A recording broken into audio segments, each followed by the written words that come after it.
میں نے دیکھا مجھے ملازموں کے شور میں کسی سے جھگڑا کرنے کی آواز سنائی دے رہی تھی۔ ایک ملازم چور چور کی صدا لگا رہا تھا۔ تب میں نے دیکھا سفید دوپٹے میں ملبوس عورت ہاتھ میں کچھ لے کر کھڑی تھی۔ میں سمجھا کوئی بوڑھی فقیرنی ہوگی تو اس کے سر پر پہنچ گیا۔ تبھی لڑکا بولا، مالک یہ چوری کرنے آئی تھی۔ میں نے جو ہی اس لڑکی کی طرف دیکھا تو جیسے میں پتھر کا ہو گیا۔ واقعی اس قدر خوبصورت آنکھیں، خوبصورت چہرہ اپنی زندگی میں نہیں دیکھا تھا۔ وہ تو خوبصورتی کا شاہکار تھی۔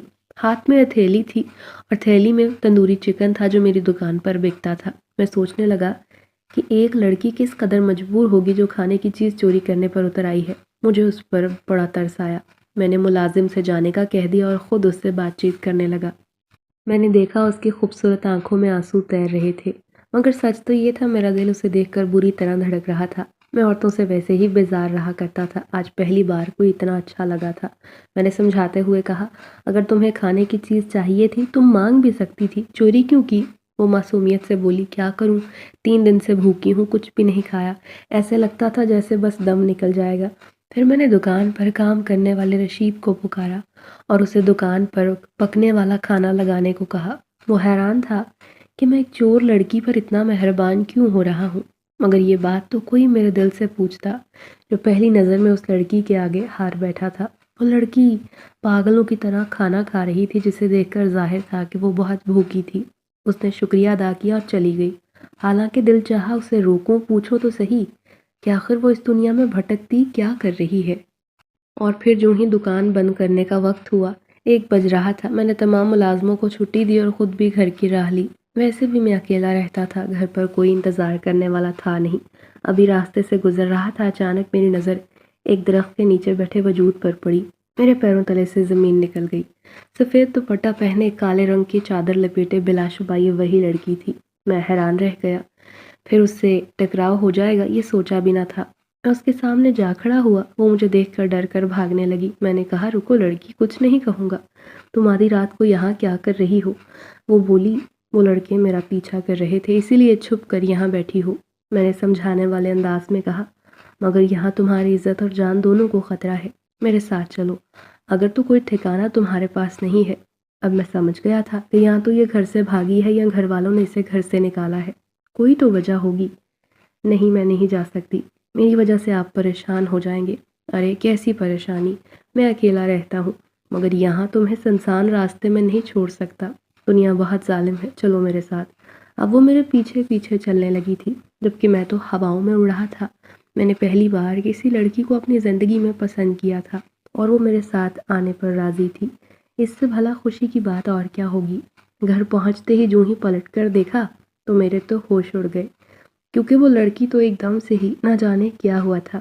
میرا نام اسلم ہے۔ جب میں 17 سال کا ہوا، اچانک والد صاحب کا انتقال ہو گیا۔ میں دنیا میں اکیلا تھا۔ ابا دکان چلاتے تھے، اس کے بعد دکان کی ذمہ داری میرے کندھوں پر آ گئی۔ میرے ماں باپ کی میرے علاوہ اور کوئی اولاد نہ تھی۔ پھر 2 سال بعد امی بھی اچانک وفات پا گئیں۔ ویسے ہی میں والدین کی شادی کے 10 سال بعد پیدا ہوا اور شاید یہ خوشی انہیں راس نہ آئی تھی۔ اب میں بھری پری دنیا میں اکیلا تھا۔ میں سوچ بھی نہ سکتا تھا کہ ایسی زندگی میرا مقدر بنے گی جو صرف اور صرف مجھ پر بوجھ ہوگی۔ ابو کی دکان سنبھال سنبھال کر کب میں نے اتنی ترقی کی کہ میری دکان شہر کی مشہور و معروف دکان بن گئی۔ میں تندوری چکن سیل کیا کرتا اور ہاتھ کا ذائقہ بہت اچھا تھا۔ یہی وجہ تھی کہ گاہکوں کا ہجوم رہتا۔ دکان پر 2 ملازم بھی تھے۔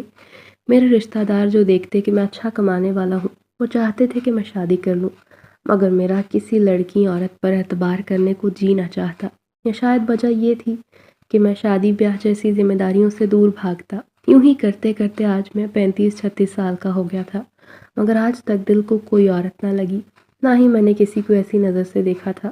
مگر کیا پتا تھا یہ 18-19 سالہ لڑکی اچانک میرے دل کو چھو جائے گی۔ اپنے سے اتنی کم عمر لڑکی کو پسند کروں گا اور پھر اسے گھر لے آؤں گا۔ وہ میرے گھر کو سہمی نظروں سے دیکھ رہی تھی، اس کی آنکھوں میں عجیب سا خوف تھا۔ میں نے کہا، تم یہاں محفوظ ہو، مجھے اپنے گھر کا پتہ بتاؤ، میں تمہیں تمہارے گھر چھوڑ دیتا ہوں۔ یہ بات سنتے ہی اس نے کانوں کو ہاتھ لگایا اور بولی، نہیں، میں اپنے گھر کبھی نہیں جاؤں گی، میں وہ گھر چھوڑ کر آئی ہوں، اگر آپ نے ایسا کیا تو میں یہاں سے بھاگ جاؤں گی۔ میں حیران ہوا کہ یہ ایسا کیوں کر رہی ہے۔ شاید کسی لڑکے کا معاملہ ہے۔ پھر میں نے نرمی سے پوچھنا چاہا، کیا کسی نے تمہیں دھوکہ دیا؟ اس نے نفی میں سر ہلایا اور بولی، بس میری ایک مجبوری تھی، اسی لیے میں اپنے گھر سے بھاگ کر آئی ہوں، کبھی واپس نہیں جاؤں گی۔ اب میں نے اس سے زیادہ سوال جواب کرنا مناسب نہ سمجھا کیونکہ وہ سہمی ہوئی تھی۔ اگر میں زیادہ پوچھتا تو شاید یہاں سے بھاگ جاتی۔ صبح میں کام پر جانے کے لیے اٹھا تو وہ سو رہی تھی۔ پھر میں اسے یوں ہی سوتا چھوڑ کر دکان پر چلا آیا۔ دکان پر میرا دوست ساجد ملنے آیا۔ میں اس سے بات چیت کر رہا تھا کہ اچانک 2-3 آدمی ایک تصویر دکھاتے لوگوں سے کچھ پوچھ تاچھ کرنے لگے۔ میں حیران تھا کہ وہ کیا پوچھ رہے ہیں، مگر جو ہی تصویر پر نظر پڑی تو پیروں تلے سے زمین نکل گئی۔ یہ اسی لڑکی کی تصویر تھی اور دونوں آدمی میری دکان پر کام کرنے والے ملازم سے پوچھ رہے تھے کہ اس لڑکی کو تم نے دیکھا ہے؟ ملازم بھی لڑکی کو پہچان گئے، مگر میں نے آنکھ کے اشارے سے منع کر دیا کہ وہ انجان بن جائیں۔ میں حیران ہوا کہ وہ اس لڑکی کو کیوں ڈھونڈ رہے ہیں۔ جب میں نے ان سے یہ بات پوچھی تو وہ کہنے لگے، اس لڑکی کی شادی ہونے والی ہے صرف 3 دن میں، اور اگر یہ نہ ملی تو ہماری بہت بدنامی ہو جائے گی۔ یہ سنتے ہی مجھے غصہ آیا۔ یقیناً یہ لوگ اس کی زبردستی شادی کر رہے تھے۔ میں نے بھی انجان بننا چاہا۔ پہلے میں لڑکی سے ہی سب پوچھنا چاہتا تھا، پھر ہی انہیں اس بارے میں بتاؤں گا۔ یہ سوچ کر میں نے ان سے ان کا پتہ لے لیا کہ آپ کہاں رہتے ہیں۔ اگر لڑکی مجھے کہیں دکھائی دے گی تو میں آپ کو اطلاع لازمی دوں گا۔ پورا دن کام کرتا رہا، جو ہی گھر آیا تو حیران رہ گیا۔ وہ کمرے میں بے ہوش پڑی تھی۔ مجھے لگا شاید بھوک کی وجہ سے بے ہوش نہ ہو گئی ہو۔ میں نے خیال ہی نہ کیا، پورا دن اس نے کچھ نہ کھایا تھا۔ میں اسے ہوش میں لانے کی کوشش کرنے لگا۔ وہ بولی، میں بہت کمزور ہوں، میرا جسم اس قابل نہیں کہ مزید بھوک کی طلب برداشت کر سکے۔ میں نے اسے خوب پیٹ بھر کر کھانا کھلایا اور بتانے لگا، کچھ لوگ تمہیں ڈھونڈتے پھر رہے تھے، یقیناً وہ تمہارے گھر والے ہوں گے۔ کیا تم اپنی شادی سے بھاگ کر آئی ہو؟ دیکھو، اگر ایسا کیا ہے تو غلط بات ہے۔ تم شادی سے بھاگ آئی ہو، 3 دن بعد شادی ہے، کتنی بدنامی ہوگی سب کی۔ تم واپس چلی جاؤ، یہ بہتر ہوگا۔ اس نے بھیگی نظروں سے مجھے دیکھا اور بولی، اگر وہ میری شادی کسی انسان سے کرتے تو میں چپ چاپ کر لیتی، مگر وہ میری شادی ایک جنزادے سے کرنا چاہتے ہیں، تو تم خود بتاؤ کیسے شادی کر لوں؟ کیسے اپنی زندگی کو اپنے ہاتھوں سے برباد کر لوں؟ میری آنکھیں تو سن کر پھٹی کی پھٹی رہ گئیں۔ اس کے پیچھے کوئی ایسی بات ہوئی، یہ تو میں نے سوچا بھی نہ تھا۔ ایسا ممکن نہیں، آج کل کے دور میں ایسا کون کرتا ہے؟ وہ سر جھکا کر بولی، میرے دادا ایک بہت بڑے عامل ہیں، میرے ابا نے یہ سب کچھ سیکھ رکھا ہے۔ ہر سال ان عملیات کو سکھانے کے بدلے میں جنات ان سے کچھ بھیٹ مانگتے ہیں، چاہے وہ کوئی جوان لڑکی ہو یا ان کی کوئی قیمتی شے، اور پھر انہیں دینے سے منع نہیں کرتے۔ اس بار انہوں نے جوان لڑکی مانگی تھی، جس کے بدلے میں وہ میری شادی اس جنزادے سے کر رہے تھے۔ اگر اس رات میں ان کی باتیں نہ سنتی تو مجھے پتہ ہی نہ چلتا جو اتنی تیاریاں میری شادی کی جا رہی ہیں وہ کس لیے ہے۔ شکر ہے کہ میں وقت پر بھاگ نکلی، ورنہ یہ لوگ میری زندگی برباد کر دیتے۔ لڑکی کے چہرے پر سچائی تھی۔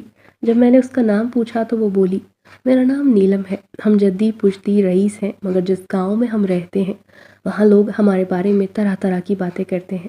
پہلے میرا دادا غریب انسان تھا، ان کے پاس جھونپڑی کے علاوہ کچھ نہ تھا۔ آہستہ آہستہ دادا نے پرانے قبرستان میں جانا شروع کیا۔ دیکھتے ہی دیکھتے ان کے حالات بدلنے لگے۔ لوگوں نے اکثر انہیں غیر فطری چیزوں سے باتیں کرتے دیکھا تھا۔ لوگوں کو شک گزرا کہ یہ رات کو قبرستان میں اسی واسطے جاتے ہیں کیونکہ وہاں جنات کا سایہ ہے۔ اکثر وہ اس مقام پر پائے جاتے جہاں عام طور پر لوگ جانے سے کتراتے تھے۔ پھر دیکھتے دیکھتے ان کے پاس لوگ اپنے چھوٹے چھوٹے مسائل حل کروانے کے لیے آنے لگے۔ دادا کے پاس سینکڑوں جنات تھے جو ان کا حکم مانتے ان کا کام کرتے، بدلے میں وہ بھی جنات کو خوش کیا کرتے۔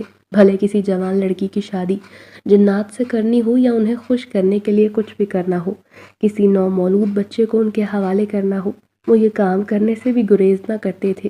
آہستہ آہستہ ان کی شہرت دور تک پھیل گئی۔ دیکھتے دیکھتے دادا حویلی کے مالک بن گئے۔ ان کے پاس بے بہا تعداد میں سونا چاندی دولت بارش کی طرح برسنے لگا۔ وہ دور دور کے گاؤں کی مشہور شخصیت بن گئے تھے، اور سارا اسی وجہ سے ہوا تھا کہ انہوں نے جنات کے ساتھ اپنے تعلقات بہتر طور پر استوار کیے تھے۔ پھر یہ سلسلہ یوں ہی چلتا رہا۔ میرے ابا کی شادی ہو گئی، ان کی ایک بیٹی تھی، میرے 2 بھائی تھے۔ سب لوگ جان گئے تھے کہ دادا اور ابا کیا کام کرتے ہیں۔ پھر دادا نے اپنا سارا کام ابا کو سکھا دیا۔ اب ان کی جگہ وہ ان کی گدی پر بیٹھنے لگے۔ دادا نے انہیں جنات کو خوش کرنا بھی سکھا دیا تھا، ان کی ہر خواہش کو کیسے پورا کرنا ہے، اور یہ بھی بتایا بدلے میں وہ تمہیں مالا مال کر دیں گے۔ مگر ایک دن ایسا آئے گا یہ انہوں نے سوچا بھی نہ تھا۔ جب ایک جنزادے نے اپنی اس خواہش کا اظہار کیا کہ وہ مجھ سے شادی کرنا چاہتا ہے۔ یہ سب کچھ یوں ہی نہیں ہوا، بلکہ جب سے میں نے ہوش سنبھالا ہے میں نے اپنے ارد گرد ایک الگ دنیا آباد دیکھی۔ میں حیران ہوتی عورتوں کا اتنا ہجوم ابا کے ارد گرد کیوں لگا رہتا۔ میں جوان ہو چکی تھی، مگر ایک رات میں نے اپنے کمرے میں عجیب و غریب سے سائے کو کھڑے دیکھا۔ پہلے تو مجھے لگا حویلی کا کوئی فرد ہے، شاید میرا بھائی ہے جو میرے ساتھ شرارت کر کے مجھے خوفزدہ کرنا چاہتا ہے، مگر جو ہی اٹھ کر بیٹھی اچانک سے وہ میرے سامنے سے غائب ہو گیا۔ میرے منہ سے چیخ نکلی، میں بری طرح ڈر گئی تھی، کمرے سے نکل کر بھاگی۔ رات کا 1 بج رہا تھا، سب لوگ سو رہے تھے۔ میں نے کسی کو تنگ کرنا مناسب نہ سمجھا، ڈرتے ڈرتے دوبارہ اپنے کمرے میں آ گئی، مگر میں پوری رات سو نہ سکی۔ پھر مجھے مسلسل روزانہ وہ دکھائی دینے لگا، مجھے وہ ہر جگہ دکھائی دیتے۔ میں سمجھ گئی کہ حویلی میں کچھ نہ کچھ غیر فطری لازمی ہے، مگر یہ نہیں جانتی تھی کہ میرے دادا اور ابا یہ کرتے ہیں، کیونکہ جنات کا ہمیں آزادانہ نہ آنا جانا تھا۔ میں اس بات پر اتنا ڈری کہ اماں کے سامنے ذکر کر دیا کہ مجھے کوئی نظر آتا ہے جو ہر وقت میرے آس پاس رہتا ہے۔ اماں یہ بات اچھے سے جانتی تھی، انہوں نے مجھے ہاسٹل منتقل ہونے کا کہہ دیا۔ انہوں نے بتایا اگر میں حویلی میں رہوں گی تو یہاں یہ سب چلتا رہے گا، کیونکہ یہ ان کے کرموں کا پھل ہے جو تمہارے باپ دادا کرتے پھر رہے ہیں۔ اماں نے مجھے ہاسٹل منتقل کروا دیا۔ یہاں آ کر میں تھوڑی پرسکون تھی، لیکن اکثر رات کو ڈر جاتی، ایسا لگتا کوئی میرے سامنے کھڑا ہے۔ میری اس حالت کے پیش نظر لڑکیوں نے مجھے دوست بنانا چھوڑ دیا تھا، کیونکہ سب کو معلوم ہو گیا تھا میں بہت خوف زدہ رہتی ہوں اور عجیب و غریب حرکتیں کرتی ہوں۔ پھر کئی دن گزر گئے، ایک دن ہاسٹل سے بلاوا آیا، ابا نے مجھے گھر بلایا تھا، انہوں نے ڈرائیور بھیجا، گھر تو جانا ہی تھا۔ جب گھر پہنچی تو مجھ پر قیامت ٹوٹ پڑی، معلوم ہوا کہ انہوں نے میری شادی کا انتظام کر رکھا ہے۔ ہر طرف شادی کی تیاریاں جاری و ساری تھیں۔ میں نے ابھی تعلیم مکمل نہ کی تھی۔ بار بار اماں سے پوچھا کہ میری شادی کس سے ہو رہی ہے، آپ لوگوں نے مجھے منگنی کا بھی نہیں بتایا، پھر اچانک سے شادی، مگر اماں میری بات کا جواب نہ دے رہی تھی۔ پھر بالآخر ہماری ایک پرانی وفادار ملازمہ نے بتایا آپ کی شادی کسی اور سے نہیں بلکہ جنات سے ہونے جا رہی ہے، اور یہ باتیں کرتے میں نے آپ کے دادا اور ابا کو سنا تھا کہ سنتے ہی میری تو روح کانپ اٹھی۔ اسی لمحے میں نے گھر سے بھاگ جانے کا فیصلہ کیا، اور پھر اس رات میں ملازمہ کی مدد سے حویلی سے بھاگنے کے لیے شہر پہنچ گئی۔ شہر آ کر ٹھوکریں کھانے لگی۔ اگر آپ مجھے کھانے کے لیے وہ چیزیں نہ دیتے تو یقیناً بھوک سے میری جان نکل جاتی۔ جہاں بھی جاتی لوگ مجھ پر عجیب نگاہیں ڈال رہے تھے۔ تبھی میں نے مٹی اٹھا کر منہ پر لگا لی تاکہ کوئی دیکھ نہ سکے، نہ ہی کسی کو خوبصورتی دکھائی دے۔ جانتی تھی کہ معاشرے میں لڑکی کا رہنا مشکل ہے، مگر آپ نے مجھے اپنے گھر میں پناہ دی، یہ میرے لیے بہت بڑی بات ہے۔ خدارا مجھے ایسا نہ کہیں کہ میں واپس گھر جاؤں، اب وہ لوگ مجھے تلاش کرتے پھر رہے ہیں۔ یقیناً وہ ابا کے ملازم ہوں گے، انہیں پتہ ہے کہ میں اس شہر میں ہوں، کیونکہ یہ شہر ہمارے گاؤں سے قریبی ہے۔ میری جان اب آپ کے ہاتھ میں ہے، اگر آپ نے کسی کو کچھ بتایا تو مجھے بہت بڑی پریشانی اٹھانی پڑے گی۔ اس نے الف سے یہ تک مجھے اپنی کہانی سنا دی، جبکہ میں حیران تھا کہ آج کے دور میں بھی ایسے غیر ماورائی معاملات پیش آتے ہیں۔ میں نے وعدہ کیا کہ میں کسی کو کچھ نہیں بتاؤں گا، اور تم چھت پر مت جانا، نہ دروازے سے جھانک کر دیکھنا، کیونکہ اگر کسی نے تمہیں یہاں رہتے دیکھ لیا تو یقیناً ان لوگوں تک یہ بات پہنچ جائے گی کہ میرے گھر میں کوئی موجود ہے۔ یہ لڑکی مجھے اچھی لگی تھی، میں سوچ بھی نہ سکتا تھا کہ اتنے امیر خاندان سے تعلق رکھنے والی حویلی کی امیر زادی مجھے یوں ہی مل جائے گی۔ یہ کہانی میرے لیے نئی تھی۔ یوں کئی دن گزر گئے، جو لوگ اسے تلاش کرنے آئے تھے وہ دوبارہ نہ ملے، شاید کسی نے انہیں کچھ نہیں بتایا تھا۔ میں نے کہا یوں تمہارا میرے گھر میں رہنا ٹھیک نہیں، جبکہ تم میرے لیے نامحرم ہو۔ اگر کسی نے یہاں تمہیں میرے ساتھ دیکھ لیا، لوگ تمہارے بارے میں عجیب باتیں کریں گے۔ مگر تب اس نے ایک ایسی بات کہی جو سن کر میرے ہوش اڑ گئے۔ میں سوچ بھی نہ سکتا تھا کہ وہ میری دلی خواہش جان لے گی۔ نیلم نے کہا کہ میں اس سے شادی کر لوں۔ میں بھی شاید یہی چاہتا تھا۔ میں نے اسے سمجھاتے ہوئے کہا تم بہت خوبصورت اور کم عمر ہو، جبکہ میں 35-36 سالہ مرد ہوں، تمہارا میرا کوئی جوڑ نہیں۔ مگر وہ کہنے لگی مجھے مضبوط سہارا چاہیے، اس شہر میں مجھے کوئی نہیں جانتا اور کوئی جان بھی نہیں پائے گا کہ میں یہاں آپ کے ساتھ رہتی ہوں، اسی لیے میں اس گھر میں آپ کے نام کے ساتھ جڑنا چاہتی ہوں۔ میں نے اس کی خواہش پوری کرنے کے بارے میں سوچ لیا تھا۔ میں خوش تھا اور پھر 4 لوگوں کی موجودگی میں نکاح کر لیا۔ جو بھی کپڑے یا دوسری چیزوں کی ضرورت تھی وہ میں نے اسے لا دی۔ پیسوں کی کوئی کمی تو تھی ہی نہیں، کیونکہ بچپن سے اکیلی زندگی گزار رہا تھا، تنہا رہا تھا۔ جب سے نکاح ہوا میں تو جیسے ہواؤں میں اڑ رہا تھا، مگر نہیں جانتا تھا کہ آنے والی زندگی میرے لیے اس قدر پریشانیاں لائے گی۔ اب اس کے ساتھ میری زندگی کا آغاز ہو گیا۔ بلا شبہ وہ ایک اچھی بیوی ثابت ہوئی تھی۔ مجھ سے عمر میں کم تھی، مگر پھر بھی میں نے اسے بہت سمجھا دیا تھا اور یہی کہا کہ وہ اپنے بارے میں زیادہ کسی سے بات نہ کرے۔ محلے میں رہنے والی عورتوں سے جتنا دور رہے گی اتنا اچھا ہوگا، اور اس نے بھی وعدہ کیا تھا۔ پھر شادی کے صرف 2 ماہ بعد وہ حاملہ ہوئی تو میری خوشی کا کوئی ٹھکانہ نہ تھا۔ میری تو دور دور تک امیدوں میں بھی نہ تھا کہ اتنی جلدی مجھے ابا بننے کی خوشخبری مل جائے گی۔ اب تو میں نے اسے ہتھیلی کا چھالا بنا لیا تھا، 24 گھنٹے اس کا خیال رکھتا۔ کام اچھے سے چل رہا تھا، مگر نہیں جانتا تھا کہ اس سے دشمنی مول لے لی ہے۔ میں اس کے دادا کو اچھے سے جانتا تھا، وہ مشہور تھے۔ پھر ایک دن جب میں اسے ڈاکٹر کے پاس لے کر جا رہا تھا، اس کے گاؤں کے حویلی کے کسی ملازم نے اسے میرے ساتھ دیکھ لیا۔ شاید اس نے جا کر اس کے گھر والوں کو اطلاع دے دی کہ آپ کی لڑکی اسی شہر میں موجود ہے اور اس نے شادی بھی کر لی ہے۔ میں اس بات سے بے خبر تھا، مگر جب میں اگلے دن دکان سے واپس آیا تو جیسے میری دنیا ہی رک چکی تھی۔ گھر میں کوئی تھا نہیں، سامان ٹوٹا پھوٹا تھا، ایسے لگا کوئی گھر میں گھس کر بیوی کو اغوا کر کے لے گیا ہے۔ محلے والے بتانے لگے 4 لوگ آئے تھے، تمہاری بیوی کو بڑی سی گاڑی میں بٹھا کر لے گئے ہیں اور انہوں نے ساری توڑ پھوڑ کر دی۔ میں پاگلوں کی طرح رونے لگا کہ اس کی طبیعت ٹھیک نہیں، شاید اس کے گھر والے اسے اپنے ساتھ لے گئے تھے، کسی نے مخبری کر دی تھی، مگر اب میں اسے کہاں تلاش کروں گا؟ میرا تو ایک پل اس کے بغیر گزارا نہیں۔ میں اس سے جنون کی حد تک محبت کرتا تھا۔ میں نے اس کے گاؤں جانے کا فیصلہ کیا، مگر اتنے اونچے لوگوں سے میں ٹکرا نہیں سکتا تھا، وہ لوگ شاید مجھے جان سے مار دیں۔ وہ اپنی بیٹی کو واپس حویلی میں لے گئے تھے۔ پھر ایک رات میں وہیں پہنچ گیا۔ اسی گاؤں میں مجھے معلوم تھا کہ اس گاؤں میں موجود سب سے امیر لوگ نیلم کے گھر والے تھے اور ان کی شاندار حویلی میری آنکھوں کے سامنے تھی۔ 2-3 بار میں نے ارد گرد چکر لگائے۔ چوکیدار بڑے گیٹ کے سامنے کھڑا تھا، میرا اندر جانا ممکن نہیں تھا۔ میں وہیں ایک فقیر کے روپ میں پیڑ کے نیچے رہنے لگا۔ آتے جاتے لوگ مجھے دیکھتے۔ میں نے حلیے کو بالکل بدل لیا تھا، چادر سے منہ چھپا کر رکھتا۔ میں تو صرف ایک لڑکی کی تلاش میں اس گاؤں میں آیا تھا جو میری بیوی تھی اور میرے بچے کی ماں بننے والی تھی۔ میں اس کے بارے میں جاننا چاہتا تھا، مگر کسی سے پوچھنے کی ہمت بھی نہ تھی۔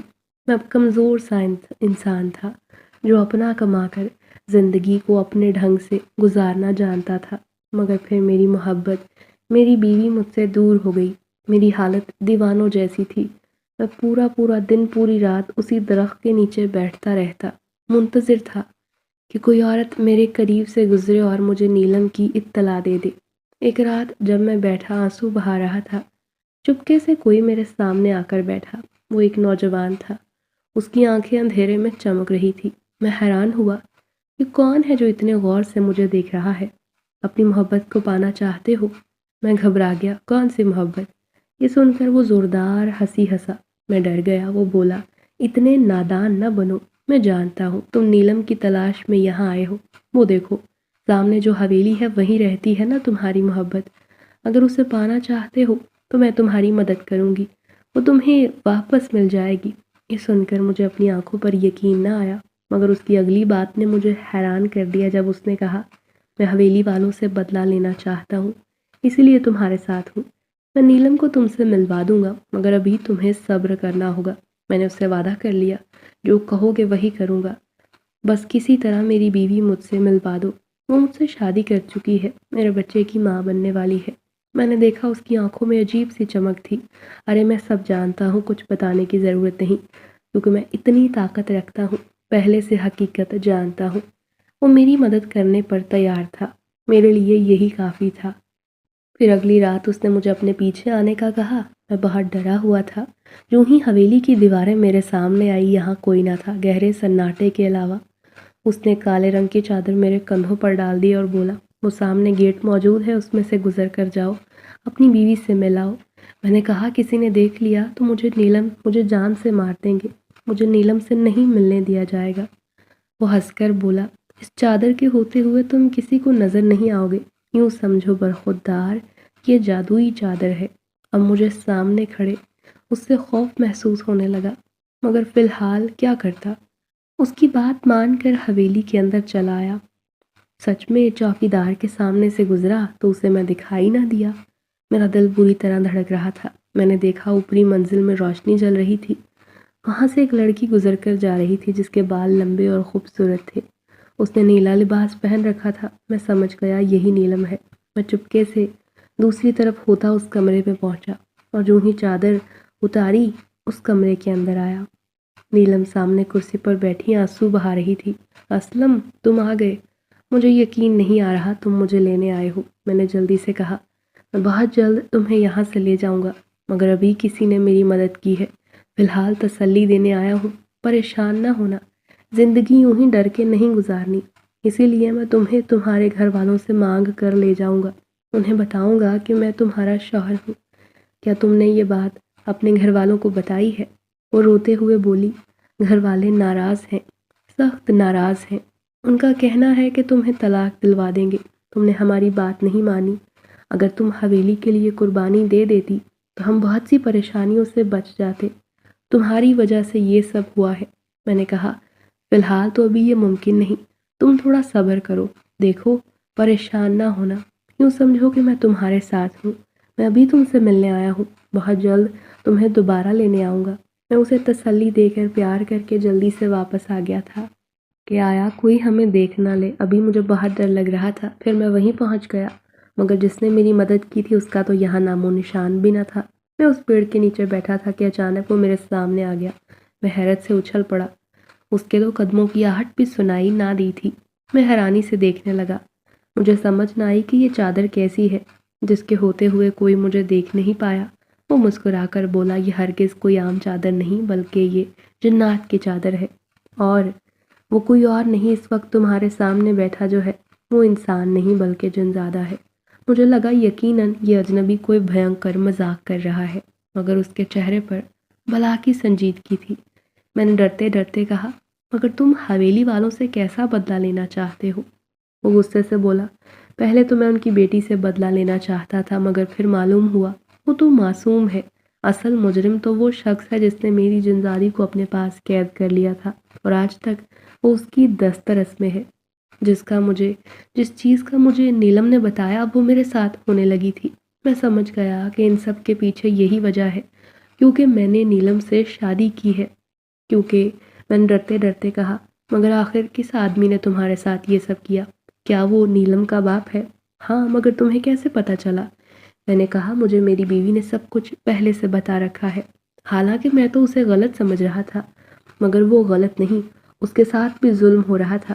اس کی شادی زبردستی ایک جنات سے کروائی جا رہی تھی، تبھی تو اس نے مجھ سے شادی کی۔ ہاں، وہ کوئی اور نہیں، میں ہی تھا، اور میں نے ہی انہیں اس بات کے لیے مجبور کیا تھا، صرف اپنی جنزادی کا بدلہ لینے کے لیے۔ مگر اب میں ان کی بیٹی کو ان سے دور کر دوں گا۔ جب تک وہ میری جنزادی کو آزادی نہیں دیں گے، وہ ان سے ایک اہم کام کروا رہے ہیں۔ میں چاہتا ہوں کہ وہ اسے آزاد کر دیں تاکہ وہ میرے پاس آ جائے۔ میں اس سے بہت محبت کرتا ہوں۔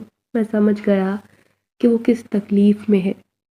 اگر میری بیوی مجھ سے دور ہے تو اس کی جنزادی بھی اس سے بہت دور ہے، تبھی تو وہ بدلہ لینے کے لیے تڑپ رہا ہے۔ پھر وہ مجھے غور سے دیکھتے ہوئے بولا، اب تمہیں گھبرانے کی ضرورت نہیں اسلم، میں تمہارے ساتھ ہوں، اور ایسے ہی چپکے چپکے تمہاری مدد کرنے آیا کروں گا۔ بس تم چاند کی 14 تاریخ کا انتظار کرو۔ جو ہی وہ تاریخ آئے گی تمہاری بیوی تمہیں مل جائے گی۔ اس کے بعد میں ان لوگوں سے کہوں گا کہ ان کی بیٹی کو میں اپنے ساتھ لے گیا ہوں۔ کسی کو کانو کان خبر نہ ہوگی کہ میں نے ایک انسان کی مدد کی اور وہ اپنی بیوی کو اس حویلی سے نکال کر لے گیا، بلکہ وہ سمجھیں گے کہ تمہاری بیوی میرے پاس ہے، مگر ان سے اس شرط پر میں اسے ملواؤں گا کہ پہلے وہ میری جنزادی کو رہا کریں۔ تمہیں یہ منظور ہے نا؟ ٹھیک ہے، بھلا مجھے کیا اعتراض ہوگا؟ اگر تم میری مدد کر رہے ہو، مجھے اپنی بیوی سے ملنے کے لیے چاہے آگ کے دریا کو پار کرنا پڑے، میں وہ بھی کر گزروں گا۔ اب وہ میرے سامنے سے غائب ہو گیا تھا، مگر مجھے خوشی تھی کہ کوئی تو ہے جو میری مدد کر رہا ہے، ورنہ اکیلے حویلی والوں سے ٹکر لینا اتنا آسان نہیں تھا۔ میں ہر روز اسی پیڑ کے نیچے بیٹھتا، مگر ایک دن ایک عورت نے نیلم کے پاس یہ خبر پہنچا دی کہ اس گاؤں میں فقیر آیا ہے جو ہر وقت پیڑ کے نیچے بیٹھا رہتا ہے۔ مجھے اپنی آنکھوں پر یقین نہیں آیا جب وہ حویلی کی ایک ملازمہ کے ساتھ مجھ سے ملاقات کرنے آئی تھی۔ وہ دیکھنا چاہتی تھی کہ وہ فقیر کون ہے، مگر اس نے مجھے آنکھوں سے پہچان لیا اور روتے ہوئے بولی، اسلم، تم یہاں، تم میری وجہ سے فقیر کے روپ میں اس گاؤں میں رہو گے۔ میں نے تو سوچا نہیں تھا۔ میں نے گھبراتے ہوئے کہا، خدارا خاموش ہو جاؤ نیلم، اگر کسی کو خبر ہو گئی کہ میں صرف تمہیں لینے آیا ہوں تو غضب ہو جائے گا، وہ لوگ کہیں ہمیں جان سے نہ مار دیں۔ میں یہاں بالکل ٹھیک ہوں، تمہیں میری وجہ سے پریشان ہونے کی ضرورت نہیں۔ آج وہ مجھ سے ملنے آئی تو مجھے بہت خوشی محسوس ہو رہی تھی۔ اتنے روز سے جو میں اذیت برداشت کر رہا تھا وہ کہیں جا کر ختم ہو گئی تھی۔ ایسا لگا کہ مجھے نیا جیون مل گیا ہے۔ وہ مجھ سے ملاقات کر کے چلی گئی۔ میں نہر کنارے جا کر بیٹھ گیا۔ آج یہ گاؤں اور اس کی ہریالی بہت سکون دے رہی تھی۔ مجھے یقین تھا نیلم میرے پاس واپس آ جائے گی۔ وہ پورے چاند کی رات تھی۔ آج چاند کی 14ویں تاریخ تھی اور اس شہزادے نے مجھ سے وعدہ کیا تھا آج نیلم میرے پاس پہنچ جائے گی۔ میں بے چینی سے آس پاس دیکھنے لگا۔ اچانک سامنے کالے لباس میں ملبوس لڑکی آتی دکھائی دی۔ میں چوکنا ہو کر بیٹھ گیا۔ جو ہی وہ میرے قریب آئی تو میری خوشی کی انتہا نہ رہی، کیونکہ وہ کوئی اور نہیں، میری نیلم ہی تھی۔ میں اسے اپنے سامنے دیکھ کر خوش تھا۔ میں نے کہا، چلو یہاں سے چلتے ہیں۔ خوشی خوشی جانے ہی والا تھا کہ اچانک میرے پیروں تلے سے زمین نکل گئی۔ جب میں نے سامنے سے بڑی گاڑی کو آتے دیکھا، اس میں سے نیلم کا باپ اور حویلی کے ملازم نکلے، جو نفرت بھری نظروں سے مجھے دیکھ رہے تھے۔ نیلم بیچاری بے ہوش ہو کر گر گئی، کیونکہ اس کے سر پر خوف سوار تھا اور وہ حاملہ بھی تھی۔ اب وہ مجھے گھسیٹتے ہوئے گاڑی میں ڈال چکے تھے، جبکہ مجھے صرف نیلم کی فکر تھی، اپنی جان کی نہیں۔ یہ کیا ہوا کیا نہیں، آخر انہیں کس نے اطلاع دی؟ مجھے یہ سمجھ نہ آیا۔ وہ لوگ مجھے حویلی لے آئے، میری بیوی کو بھی۔ اسے تو عورتیں اندر لے گئی تھی، مگر حویلی کا مالک جو نیلم کا باپ تھا وہ غصے میں مجھے دیکھ رہا تھا۔ اچھا، تو تم ہو جس نے ہماری بیٹی کے ساتھ نکاح کیا ہے؟ تم اچھے خاصے مرد ہو۔ ہماری بیٹی تو کم عمر معصوم تھی، پھر تم نے اس کے ساتھ ایسا کیوں کیا؟ میں نے نڈر ہو کر کہا، کیونکہ تم اس کی شادی کسی انسان سے نہیں کر رہے تھے، اور ایسا لڑکی کے ساتھ کرنا ظلم ہے۔ حویلی کے سارے ملازم اور گاؤں کے دوسرے لوگ کھڑے تھے۔ میں ان کے سامنے انہیں ایسا جواب دے چکا تھا کہ وہ چپ ہو گئے۔ ایک بوڑھا آدمی بولا، اس آدمی نے جو کچھ کیا وہ ٹھیک کیا۔ اگر تمہاری بیٹی نے اپنی مرضی سے اس سے نکاح کیا ہے اور اس کے ساتھ رہنا چاہتی ہے تو ہمیں انہیں روکنا نہیں چاہیے۔ آپ اپنی بیٹی کو رخصت کریں۔ نیلم کے باپ کا چہرہ تو غصے کے مارے لال ہو گیا۔ اچانک سارے آدمی بولے، ہم لڑکی کے ساتھ اور اس آدمی کے ساتھ ایسا ظلم نہیں ہونے دیں گے، ویسے بھی وہ حاملہ ہے۔ ایک بوڑھا آدمی سب کو اکسا رہا تھا اور وہ سارے اس کی ہاں میں حامل آ رہے تھے، مگر جب اس نے دیکھا کہ گاؤں کے لوگ اس کے مخالف ہو چکے ہیں، وہ بالکل بے بس ہو گیا تھا۔ اچانک اس کی بیوی بھاگتی ہوئی آئی اور کہنے لگی، نیلم کو ہوش نہیں آ رہا، اس کی طبیعت زیادہ خراب ہے۔ یہ سنتے ہی میرے پیروں تلے سے زمین نکل پڑی۔ میں نے ان آدمیوں کو ایک طرف دھکا دیا اور خود اپنی بیوی کے پاس پہنچ گیا۔ فی الحال اس سے بڑھ کر میرے لیے اس دنیا میں کچھ نہیں۔ میں اس کے باپ کی منتیں کرتے ہوئے بولا، اسے ڈاکٹر کی ضرورت ہے، خدارا اسے شہر لے جائیں۔ اگر اسے کچھ ہو گیا تو میں آپ پر کیس کر دوں گا کہ میری بیوی کو آپ نے جان بوجھ کر مارا ہے۔ گاؤں کے لوگ بھی یہ بات سن رہے تھے۔ اس کے بعد ڈرائیور نے گاڑی نکالی۔ میں نیلم کے ساتھ شہر جا رہا تھا، ساتھ نیلم کی ماں بھی تھی، مگر اچانک ویران راستے پر جا کر گاڑی خراب ہو گئی۔ میرے تو ہوش و حواس جواب دے گئے۔ ایسا لگا جیسے میں آج نیلم کو کھو دوں گا۔ اچانک ڈرائیور اتر کر نیلم کی ماں سے بولا، گاڑی خراب ہو گئی ہے، ٹھیک ہونے میں وقت لگے گا۔ وہ ایک پیڑ کے نیچے بیٹھ گئی، جبکہ نیلم گاڑی میں موجود تھی۔ اچانک اسے ہوش آیا، وہ اٹھ بیٹھی اور ڈرائیور آ کر بولا، تم دونوں یہاں سے چلے جاؤ۔ میں نے حیرت سے ڈرائیور کو دیکھا، تب اس کی آنکھیں اندھیرے میں چمکنے لگی، اس کے چہرے کی رنگت بھی بدل گئی۔ میں سمجھ گیا یہ ڈرائیور نہیں بلکہ وہی ہے جس نے مجھے اس دن اپنی چادر دی تھی۔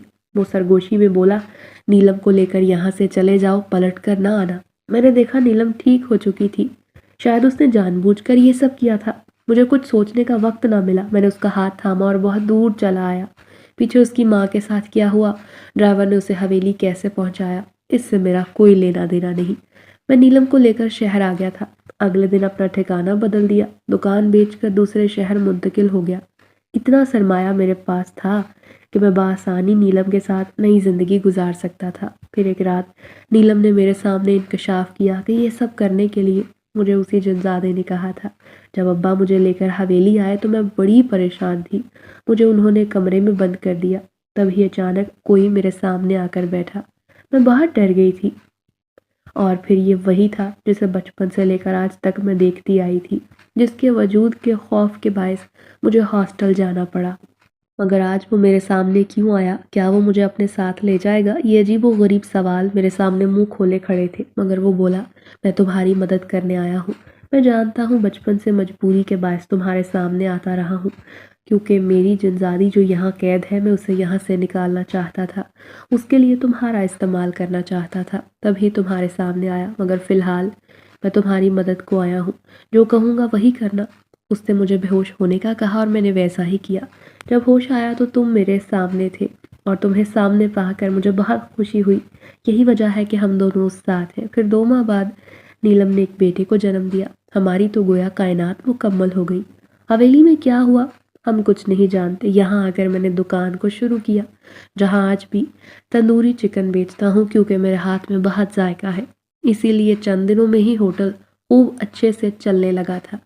پھر محض 2-2.5 سال کے عرصے میں کہاں سے کہاں پہنچ گیا۔ ایک دن میرے ملازم نے آ کر بتایا، کوئی آپ سے ملنے آیا ہے۔ میں جو ہی اس آدمی سے ملنے گیا تو میرے پیروں تلے سے زمین نکل گئی، کیونکہ وہ کوئی اور نہیں نیلم کا باپ تھا۔ وہ وقت سے پہلے بوڑھا ہو گیا تھا اور مجھے دیکھ کر بولا، میری اکلوتی بیٹی تھی، اس سے ملنے کا حق تو بنتا ہے۔ میں نے شرمندہ لہجے میں کہا، آپ کی بیٹی خوش ہے، میں اس کا اچھے سے خیال رکھتا ہوں، بالکل کسی پھول کی طرح۔ اس نے میرا شانہ تھپ تھپا کر کہا، مجھے تم سے یہی امید تھی۔ پھر میں اسے نیلم کے پاس لے آیا، جہاں میرا 3 سالہ بیٹا بھی تھا۔ نیلم نے اپنے ابا سے معافی مانگی، مگر اس کے باپ نے کہا، میں نے اپنی زندگی میں بہت غلطیاں کی ہیں بیٹی۔ بچپن سے اپنے باپ کو یہ سب کرتا دیکھ کر مجھے بھی ان چیزوں میں دلچسپی ہو گئی۔ اگر میں سوچتا ہوں کہ یہ سب نہ کروں تو شاید اس حال تک آج نہ پہنچتا۔ تمہارے دادا کا انتقال ہو چکا ہے، ان کے بعد میں نے یہ کرنا چھوڑ دیا۔ تمہارے دادا نے یہ سب دولت حاصل کرنے کے لیے کیا، میں بہت کچھ بدلے میں چکا چکا ہوں۔ ابا، میں تو آپ کو پہلے ہی ان چیزوں سے بچانا چاہتی تھی، آپ نے کبھی میری بات نہیں مانی۔ ٹھیک ہے بیٹا، تمہارا بچہ یہاں خوش رہو، لیکن کبھی کبھار ہمیں ملنے حویلی لازمی آیا کرو۔ حویلی بالکل ویران ہو گئی ہے، سب کچھ اداس ہو چکا ہے۔ شاید اس کے بیٹے بھی اسے چھوڑ کر چلے گئے تھے۔ مجھے یہ جان کر افسوس ہوا۔ اپنی بیٹی سے مل کر وہ لوٹ گئے۔ ایک دن جب میں گھر گیا، نیلم بڑی پریشان تھی۔ بولی، گھر میں عجیب ہلچل محسوس ہوتی ہے، ایسا لگتا ہے کہ وہ یہیں کہیں ہے۔ میں نے حیرت سے کہا، آج اتنے سالوں بعد تمہیں ایسا خیال کیوں آیا؟ بس نہ جانے کیوں اسلم، لگتا ہے پھر سے ہمارے ساتھ کچھ ہونے والا ہے۔ کہیں ابا یہاں کسی اور ارادے سے تو نہیں آئے تھے؟ یہ سن کر میں چونک گیا۔ دوسرے دن مولوی کو بلا کر لے آیا۔ مولوی صاحب نے تسلی دی اور کہا، فکر کرنے کی کوئی بات نہیں، جو بھی یہاں آتا ہے وہ تمہاری خیریت پوچھنے آتا ہے، وہ نیک مخلوق ہے۔ یہ سن کر میری جان میں جان آئی۔ میں نے مولوی صاحب کا شکریہ ادا کیا اور نیلم کو بتا دیا کہ فکر کی کوئی بات نہیں۔ پھر اگلے دن نیلم اور اپنے بیٹے کو لے کر حویلی چلا آیا، اس کے ماں باپ سے ملوانے۔ مگر سچ میں حویلی خالی ہو چکی تھی۔ حویلی وہ تو اب کسی ویران کھنڈر کا روپ تھی۔ میں زیادہ دیر وہاں نہ رک سکا، ایک رات رہ کر واپس لوٹ آیا۔ نیلم بھی اداس تھی، کیونکہ اس کے دونوں بھائی اپنے والدین کو چھوڑ کر کسی شہر میں جا بسے تھے۔